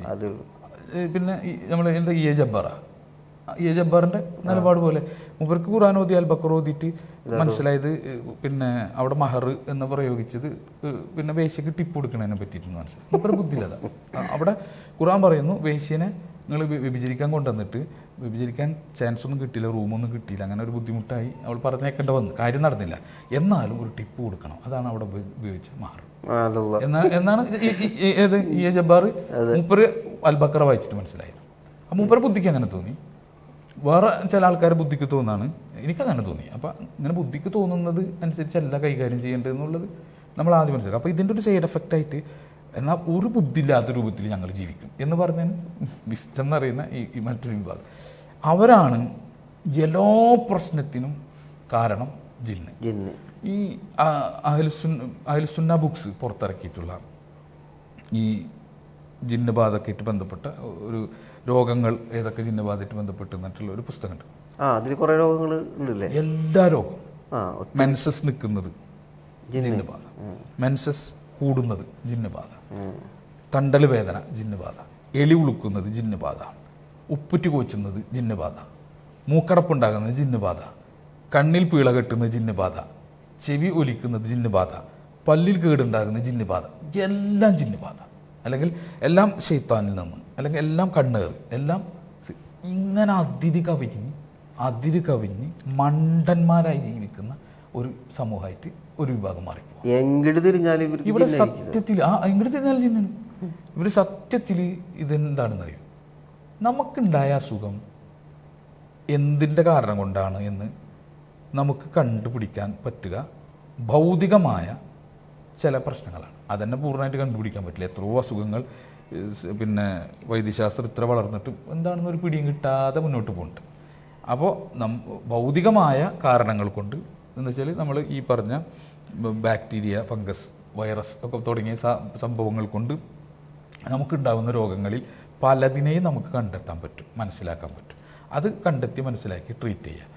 പിന്നെ എങ്ങനെയാണ് ജിന്നുബാധ ഉണ്ടാവുക, ജിന്നുബാധ എങ്ങനെ ആണോ ഈ അസുഖം, ഇങ്ങനെ മനസ്സിലാക്കുകയോ ഇങ്ങനെ അന്വേഷിക്കുകയോ ഇങ്ങനെ തേടി നടക്കുകയോ ചെയ്യേണ്ട ഒരു ആവശ്യമില്ല. നമ്മൾ ഇസ്തിആദത്ത് ചെയ്യുക, ദുആ ചെയ്യുക, മന്ത്രിക്കുക എന്ന് പറഞ്ഞാൽ അള്ളാഹു റസൂലും പഠിപ്പിച്ച ദുആകൾ, ഖുർആൻ്റെ ആയത്തുകൾ ഓതി ശരീരത്തിലൊക്കെ തടവുന്ന പ്രക്രിയ എല്ലാ സമയത്തും ചെയ്തുകൊണ്ടിരിക്കേണ്ടതാണ്, എല്ലാ രോഗത്തിനും ചെയ്തുകൊണ്ടിരിക്കേണ്ടതാണ്. അത് പല്ലുവേദനക്കും ചെയ്യണം, ക്യാൻസറിനും ചെയ്യണം, അല്ലാണ്ട് ഗുളിക മാത്രം കഴിച്ചാൽ പോരാ. അള്ളാഹു വ്യത്യസ്തങ്ങളായിട്ടുള്ള പിന്നെ രോഗം സുഖപ്പെടാൻ വ്യത്യസ്തങ്ങളായിട്ടുള്ള സബബുകൾ ഉണ്ടാക്കിയിട്ടുണ്ട്. അതിലൊരു സബബാണ് മരുന്ന്. ഇപ്പം എൻ്റെ ക്യാൻസർ മാറണമെങ്കിൽ അതിന് ചില മരുന്നെല്ലാം ഉണ്ടാക്കിയിട്ടുണ്ട്, ആ മരുന്ന് ഉപയോഗിക്കണം. അതുപോലെ മറ്റൊരു സബബാണ് പ്രാർത്ഥന, ഈ ദുആ, റുഖിയ, മന്ത്രങ്ങൾ, രോഗശമന പ്രാർത്ഥന. അത് ചെയ്യേണ്ട എന്തിനാ, അത് ഇതിൻ്റെ ഒരു സബബാണ്. അപ്പം ഞാൻ അതും ചെയ്തുകൊണ്ടിരിക്കുക എന്നല്ലാതെ ഇത് അന്വേഷിച്ചു പോകേണ്ട ഒരു ആവശ്യമില്ല. പിന്നെ എന്തുകൊണ്ട് ഇത് പറയുന്നു, ഇങ്ങനൊരു സബ്ജക്റ്റ് ഉണ്ടെന്ന് ഖുർആൻ പറഞ്ഞിട്ടുണ്ട്.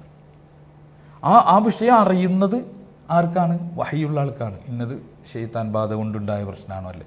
നമ്മളെ സംബന്ധിച്ച് അറിയില്ല. അപ്പോൾ നമ്മളെ സംബന്ധിച്ച് ഭൗതികമായിട്ട് കണ്ടെത്താൻ പറ്റുന്ന സ്കാനിങ്ങും മറ്റ് ചെക്കപ്പുകളും മറ്റു കാര്യങ്ങളൊക്കെ ഉപയോഗിച്ചിട്ട് നമ്മളെ അസുഖങ്ങൾ എന്താണെന്ന് കണ്ടുപിടിക്കുക, ട്രീറ്റ്മെൻറ്റ് ചെയ്യുക. അങ്ങനെ കണ്ടുപിടിക്കാൻ പറ്റാത്ത അസുഖമായാലും പറ്റുന്ന അസുഖമായാലും നമ്മൾ എന്ത് ചെയ്യണം? റുഖിയ ചെയ്യുക, പിന്നെ മന്ത്രിക്കുക, ആയത്ത് ഹദീസുകൾ ഓതിയിട്ട് ദുആ ചെയ്തിട്ട് മന്ത്രിക്കുക. അങ്ങനെ പോകാമെന്നല്ലാതെ ഇത് ജിന്നുബാധ മുഖാന്തരമാണോ അല്ലേ എന്ന് ഒരു ചിന്ത ഇട്ടുകയും അതിൻ്റെ പുറകെ പോവുകയും എന്നിട്ട് റാക്കിൻ്റെ അടുത്ത് പോവുകയും ചെയ്യുന്ന അന്ധവിശ്വാസത്തിലേക്ക് നമ്മൾ പോവരുത്. അത് തെറ്റാണ്. മാത്രമല്ല നമ്മൾ അന്ന് അത് നഷ്ടപ്പെടുത്താനുള്ള കാരണം എല്ലാ സുഖവും ജിന്നുബാധ എന്ന് പറഞ്ഞാൽ ഒരു മനുഷ്യൻ പിന്നെ എങ്ങനെയാണ് സ്വസ്ഥമായിട്ട് ജീവിക്കുക? അപ്പോൾ എനിക്ക് ആകപ്പാടെ എൻ്റെ അസുഖത്തിൽ നിന്ന് കണ്ടെത്താൻ പറ്റുന്നത് ഭൗതികമായ കാരണങ്ങൾ കൊണ്ട്, സബബുകൾ കൊണ്ട് അള്ളാഹ് ഉണ്ടാക്കിയിട്ടുള്ള ചില രോഗങ്ങളുടെ ഏരിയയാണ്. ആ രോഗങ്ങളുടെ ഏരിയ ഞാൻ കാണുന്നു, അന്വേഷിക്കുന്നു, അതിനുള്ള പറ്റി പറഞ്ഞു തന്ന ട്രീറ്റ്മെൻറ്റുകൾ ഞാൻ ഉപയോഗിക്കുന്നു. ബാക്കിയുള്ളതിനും അല്ല, ഈ പറഞ്ഞ കണ്ടെത്താൻ പറ്റുന്ന അസുഖത്തിനും എല്ലാത്തിനും എൻ്റെ കയ്യിലുള്ള മറ്റൊരു സബബാണ് പ്രാർത്ഥന. ആ പ്രാർത്ഥന ഉപയോഗിക്കുക എന്നതല്ലാതെ ഒരു ഇന്ന രോഗം ഇന്നതുകൊണ്ട് എന്ന് പറഞ്ഞ് നടക്കുന്നത് തെറ്റാണ്. നബിക്കല്ലാതെ വേറൊരാൾക്കും അതിന് സാധിക്കില്ല.